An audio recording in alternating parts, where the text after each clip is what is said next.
Olá, meus amigos, olá, minhas amigas do Legislação Integrada. Aqui quem fala é o professor Bruno Valente e nossa conversa de hoje é sobre jurisprudência em tese do STJ, edição de número 212. O tema dessa edição é Direitos da Pessoa com Deficiência. É a segunda edição acerca do tema. Antes de começar, não deixa de se inscrever no nosso canal, seja no Spotify, Deezer, Apple Podcasts, Google Podcasts ou no YouTube, nem de ativar o sininho para ficar sabendo das novidades. Nos segue também no Instagram, @legislação_integrada, onde você vai ser o primeiro a ficar sabendo do lançamento do nosso novo curso, o Mapa do Aprovado, que vai te ajudar a montar um plano de estudo com autonomia, com estratégia, aquilo que você precisa para não ficar mais dependente de coach, de mentor e etc. Você, por conta própria, aprender a identificar onde você precisa melhorar e a você mesmo criar o seu plano de estudo de acordo com aquela estratégia que melhor lhe aprovém. Então, nos segue lá no Instagram para ser o primeiro a ficar sabendo. O lançamento é no dia 3 de junho e aqueles que fizerem parte desse momento vão ter um desconto muito especial. Por último, aquele convite de sempre, acesse legislaçãointegrada.com.br, vem conhecer o Clube da Lei, nosso clube de membros que dá acesso a todos os materiais de legislação e jurisprudência e a mais de 100 planos de leitura.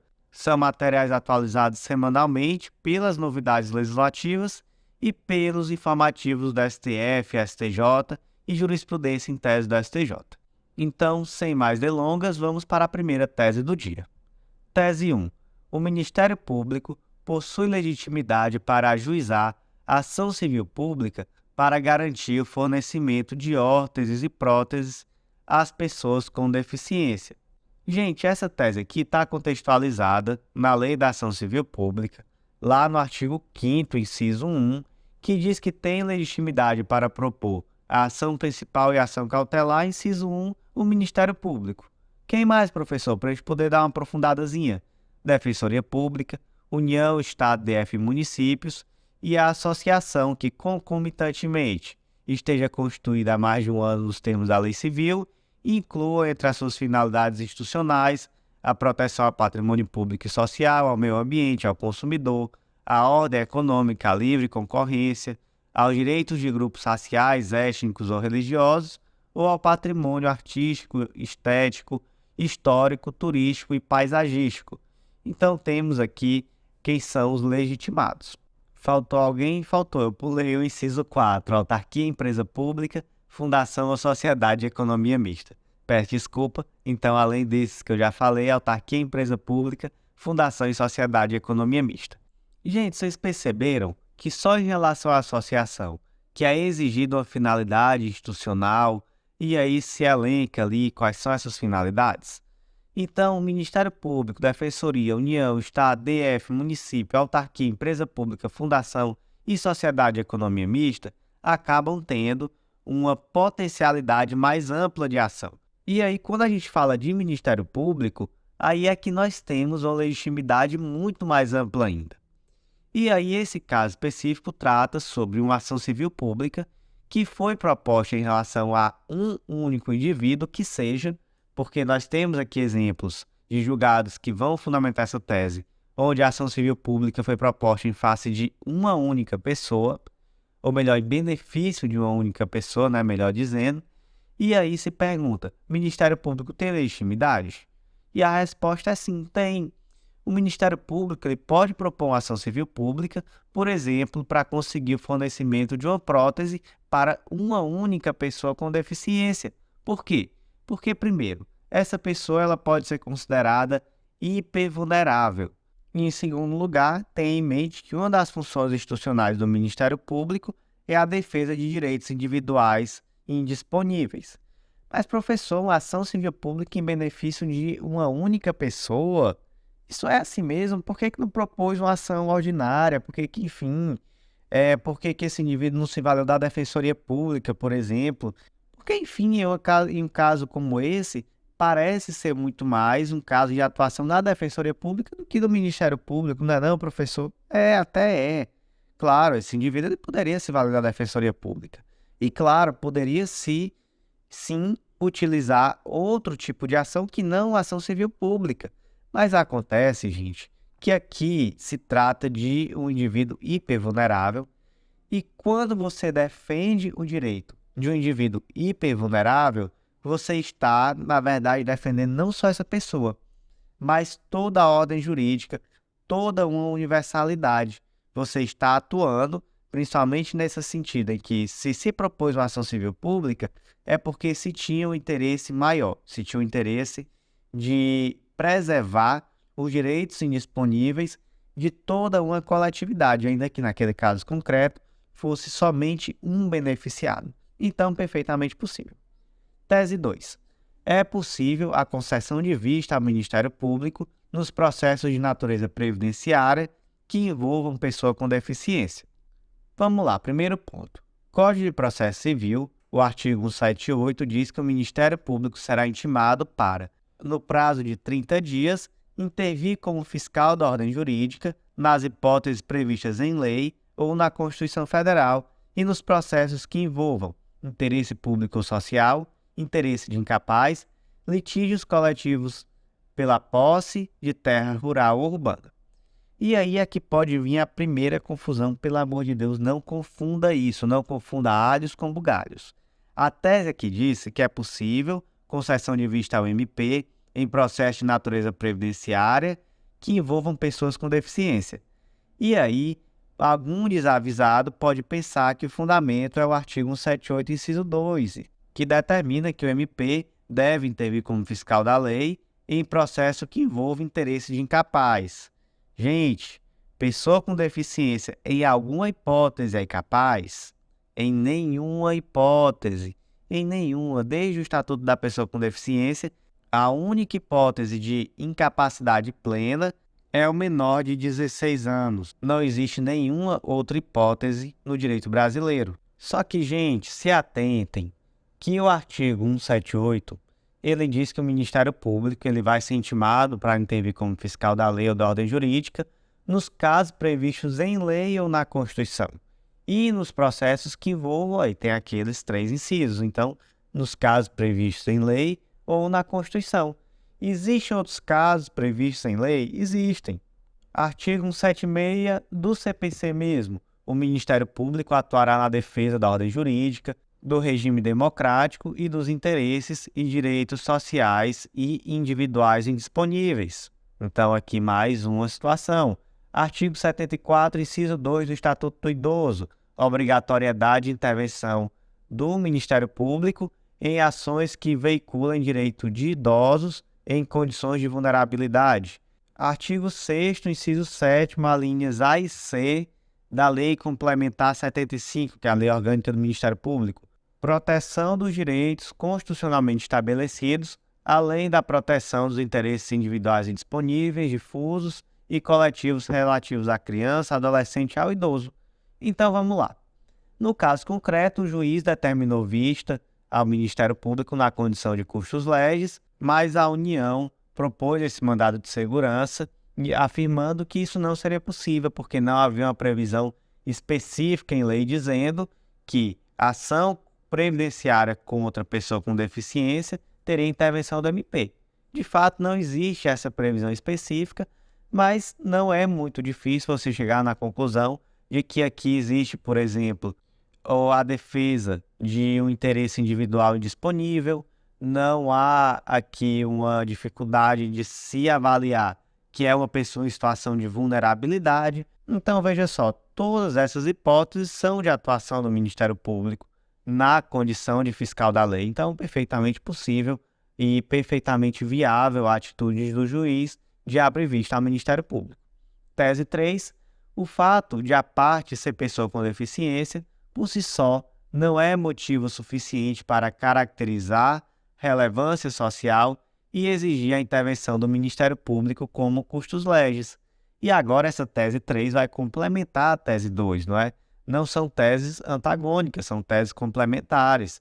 Veja só, o que na tese 2 se determinou foi que é possível sim que o Ministério Público atue como fiscal da lei em ações previdenciárias propostas por pessoas com deficiência. É possível. Mas isso não quer dizer, gente, que qualquer ação que tenha uma pessoa com deficiência, automaticamente vai ter que existir uma intervenção do Ministério Público. Não, não é um efeito automático. Então, aqui a tese 3, ele vai, de fato, complementar, dizendo que, olha, não é só porque tem pessoa com deficiência que sempre vai precisar ter intervenção do Ministério Público. Então, não há como arguir, por exemplo, a nulidade simplesmente por o Ministério Público não ser fiscal da lei em uma ação em que figure pessoa com deficiência. Tese 4 é devido à reforma de militar de carreira ou temporário, quando constatada cegueira monocular, dispensada a comprovação de nexo de causalidade com o serviço castrense, bem como a incapacidade para a atividade militar. E aí, o fundamento aqui é simples, na verdade. A Lei 6880, que é o Estatuto dos Militares, determina lá no artigo 108 que a incapacidade definitiva pode sobrevir em consequência de.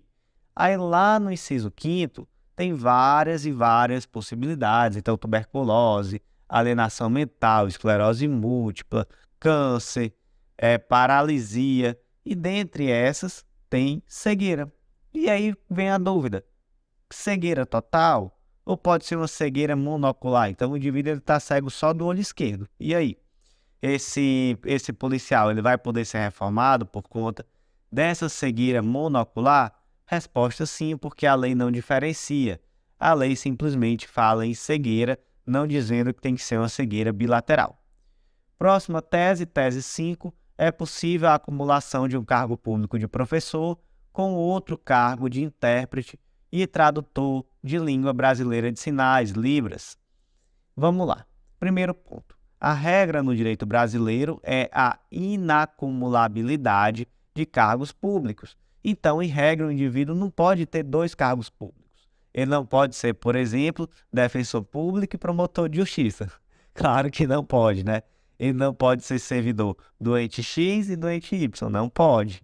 Mas existe uma exceção, né? E essa exceção está lá no artigo 37, inciso 16 da Constituição Federal. É vedada a acumulação remunerada de cargos públicos, exceto quando houver compatibilidade de horários, observado em qualquer caso disposto no inciso 11. E aí, quais são as possibilidades? 2 cargos de professor, 1 cargo de professor e outro técnico ou científico, e de 2 cargos ou empregos privativos de profissionais de saúde com profissões regulamentadas. Onde é que se tenta enquadrar aqui essa acumulabilidade do cargo de professor com o de intérprete e tradutor de Libras? É nessa linha B, um cargo de professor com cargo técnico ou científico. E aí, qual é o debate? Tradutor e intérprete de Libras é cargo técnico ou científico? Resposta, sim, é cargo técnico aqui nesse caso. Por que é técnico?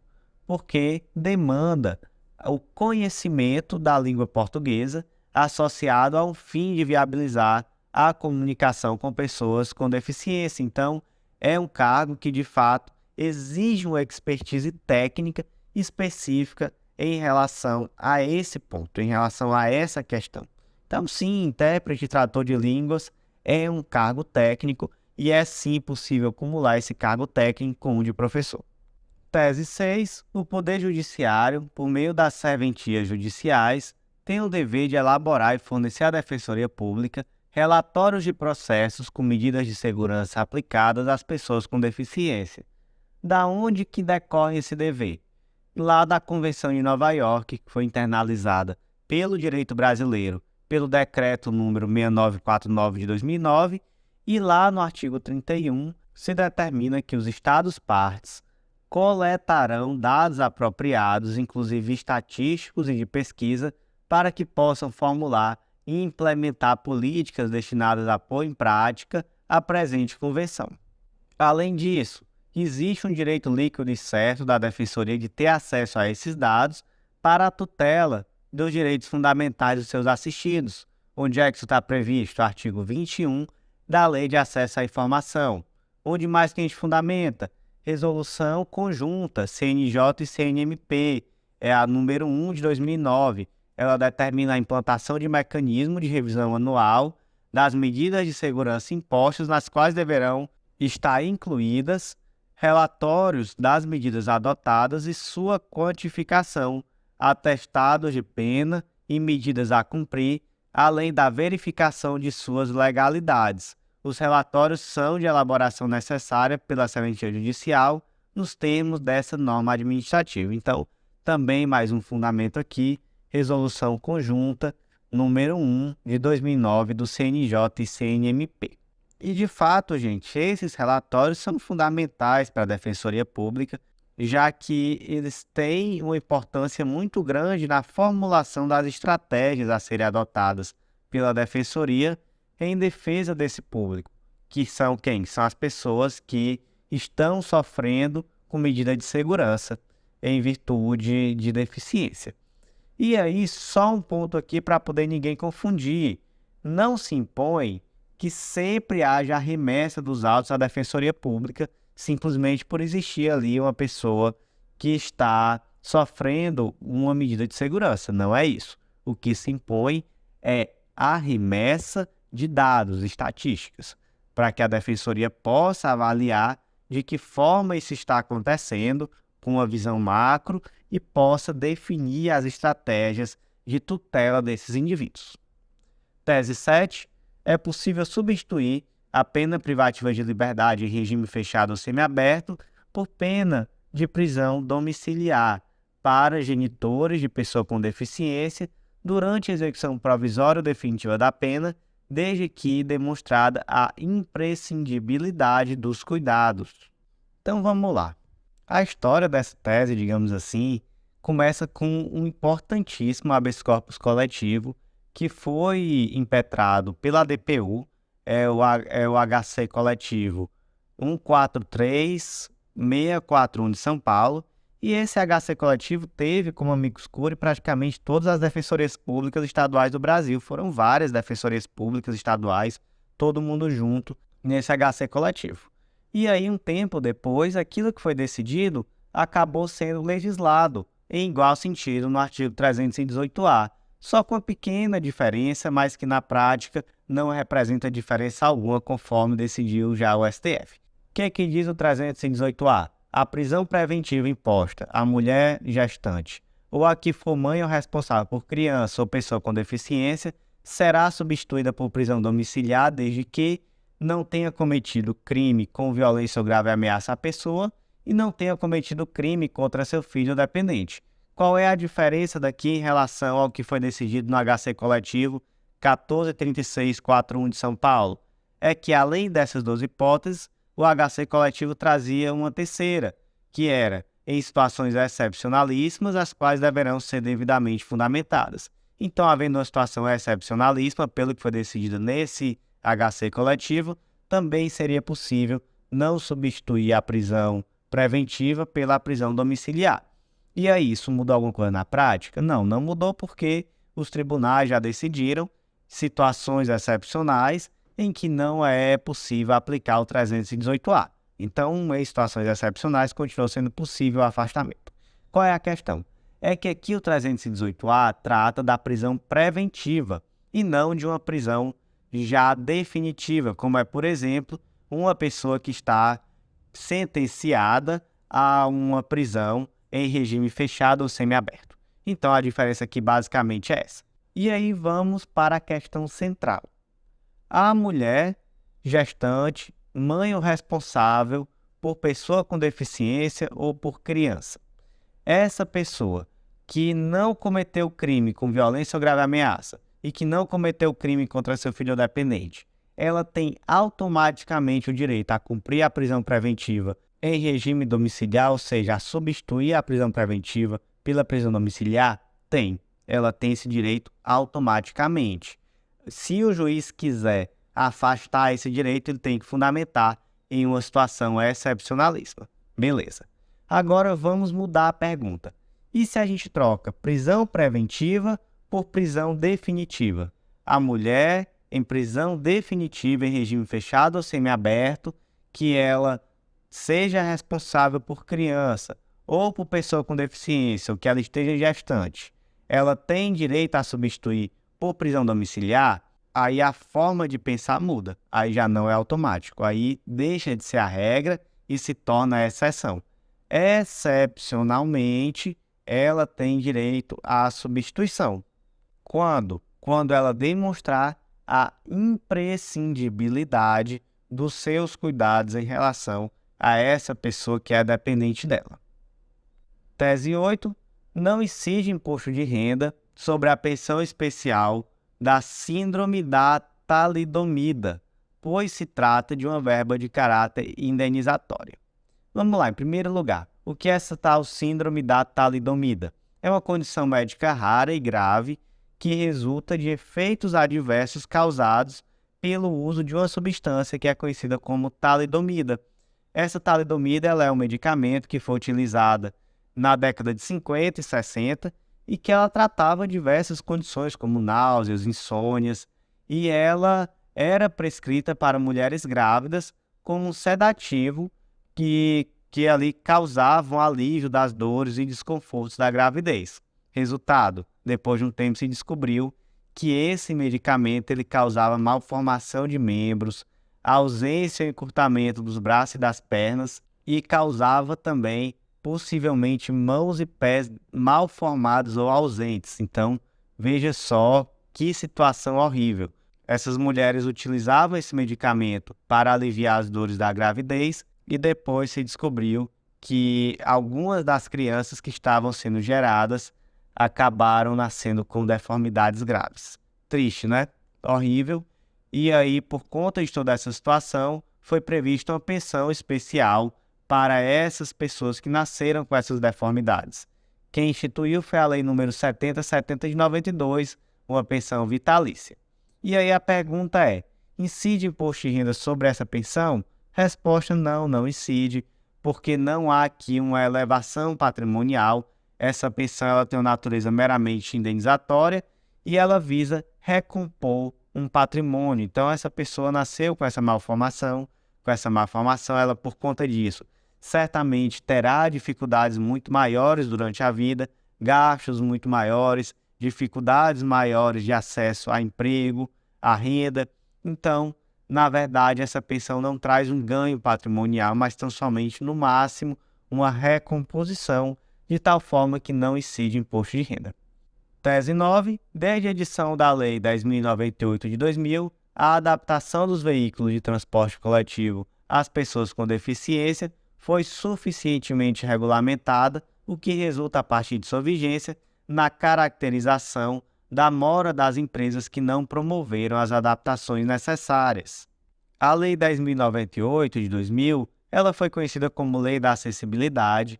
Ela estabeleceu normas gerais, critérios básicos para a promoção de acessibilidade das pessoas com deficiência ou com mobilidade reduzida, e essa lei, basicamente, ela visa garantir o pleno exercício de direitos individuais e sociais dessas pessoas.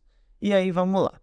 Dentre os diversos aspectos, essa lei trouxe a necessidade de eliminação de barreiras arquitetônicas, urbanísticas, de transporte e comunicação, com o objetivo de favorecer o acesso desse grupo, pessoas com deficiência ou com mobilidade reduzida, aos espaços públicos, né, e privados também. Então, ao transporte, aos prédios públicos, prédios privados, etc.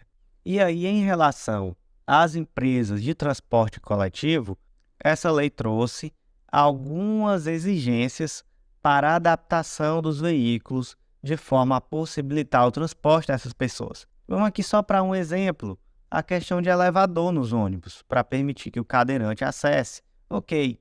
E aí o que o STJ entendeu? Que desde a edição dessa lei e ao tempo do decreto que regulamentou posteriormente, um dos decretos regulamentares, que foi o 5296, já existia uma regulamentação suficiente acerca da necessidade de promover a adaptação desses veículos de transporte coletivo. Então, desde então, já se entende que aquela empresa que não fez as adaptações necessárias, ela já está sim em mora, porque ela já deveria ter feito essas adaptações. Tese 10. É possível a compensação por dano moral decorrente de falha na prestação de serviço de transporte coletivo público às pessoas com deficiência, quando ofertado de forma negligente e ou discriminatória, sem condições dignas de acessibilidade. Então essa aqui é uma tese que ela vai complementar a outra tese que nós falamos logo acima, a tese 9. Qual foi o caso concreto aqui? Um dos casos concretos, na verdade, que fundamentaram essa tese, foi um indivíduo que ele é cadeirante, e além de cadeirante, ele ainda é ostomizado. O que significa? Que ele faz uso de uma bolsa ligada ao aparelho intestinal, e essa bolsa precisa ser trocada a cada 4 horas. E aí, segundo ele, a empresa de ônibus, os motoristas, se recusavam a parar para ele embarcar no ônibus. Por quê? Porque provavelmente demorava um pouco mais, tinha que acionar elevador, isso tem ali uma pequena demora, e aí a empresa de ônibus não queria perder esse tempo, não queria atrasar a linha, e por isso os motoristas repetidamente iam embora, passavam e o deixava lá parado por horas e horas nessa parada de ônibus. E aí o valor da indenização foi R$10.000, saiu baratíssimo para a empresa, deveria ter sido muito mais se isso aqui de fato aconteceu e se isso conseguiu ser bem demonstrado. E aqui até teve uma questão do ônus da prova, que se entendeu que a empresa não trouxe qualquer elemento que demonstrasse que foi adotada alguma providência para tutelar o direito desse indivíduo, então, por conta disso, se fundamentou mais em dessa indenização e se fixou a tese aqui, posteriormente, no sentido de que, caso a empresa de transporte ela seja negligente ou discriminatória ao não fornecer condição digna de acessibilidade, ela pode sim ser condenada a indenizar o indivíduo. Tese 11, última tese do dia. O estacionamento indevido de veículos sem credencial em vaga reservada à pessoa com deficiência não configura dano moral coletivo. Gente, isso aqui recentemente foi tema de informativo, foi o informativo 732 do STJ, lá de abril de 2022, tem um ano mais ou menos. Vamos para um caso concreto adaptado? O Joãozinho, que não é uma pessoa com deficiência, ele foi ao shopping e estacionou na vaga de pessoa com deficiência. Ao shopping, ao supermercado, a qualquer lugar que seja. E aí o Joãozinho recebeu uma multa. Essa multa está prevista onde? No artigo 181, inciso 20 do Código Brasileiro de Trânsito, estacionar o veículo nas vagas reservadas às pessoas com deficiência ou idosos, sem credencial que comprove tal condição. Uma multa de natureza gravíssima, ela tem também uma medida administrativa de remoção do veículo. Então, suponha aí que o Joãozinho recebeu a multa, infração gravíssima, os pontos na carteira, e teve ainda o seu veículo removido. Só que ainda acharam pouco. Disseram, Joãozinho, você cometeu aqui também um dano moral coletivo, porque ao estacionar na vaga de pessoa com deficiência, você agrediu de forma ilegal e intolerável os valores fundamentais da nossa sociedade, causando repulsa e indignação na consciência coletiva. Então, veja só, esse é o fundamento do dano moral, O dano moral não precisa que haja um efetivo abalo emocional de qualquer pessoa. O que precisa é, de fato, uma ação ilegal, intolerável, que viole valor fundamental da sociedade. Então, aqui, complementando que cause repulsa e indignação na consciência coletiva. Gente, vamos lá, é o caso? Não, não chega a ser esse caso. O indivíduo, ele de fato fez algo errado, ele vai ser punido perante a lei. Qual vai ser a punição? Uma multa, a possibilidade de remoção do veículo e, por ser uma infração gravíssima, aqui os pontos na carteira. Então já existe aqui uma previsão legal que é proporcional ao dano que ele causou de fato. É muito errado estacionar em vaga de pessoa com deficiência sem o ser. É extremamente errado. Mas a lei já trouxe aqui algo proporcional. Não seria proporcional você, além disso, querer sustentar que houve um dano moral coletivo. Dano moral coletivo é para coisa muito grave. Muito, muito grave. Não é aquela pessoa que foi ao shopping, parou o carro em uma vaga que ele não poderia ter parado, por mais que isso seja moralmente extremamente errado. Mas, juridicamente, realmente não há como sustentar que um dano moral coletivo seria, no mínimo, um grande exagero. E é isso, meus amigos. Eu agradeço a você que ouviu até o final. Refaça aquele convite, acesse legislaçãointegrada.com.br, vem conhecer o Clube da Lei, nosso clube de membros que te dá acesso a todos os materiais de legislação e jurisprudência, a mais de 100 planos de leitura. Vem conhecer também o Mapa do Aprovado, que vai ser lançado muito em breve, no dia 3 de junho. E nos acompanha nas redes sociais para ser o primeiro a ficar sabendo e para aproveitar um super desconto de lançamento. Então, por hoje foi isso. Eu agradeço a você que ouviu até o final e até o próximo podcast.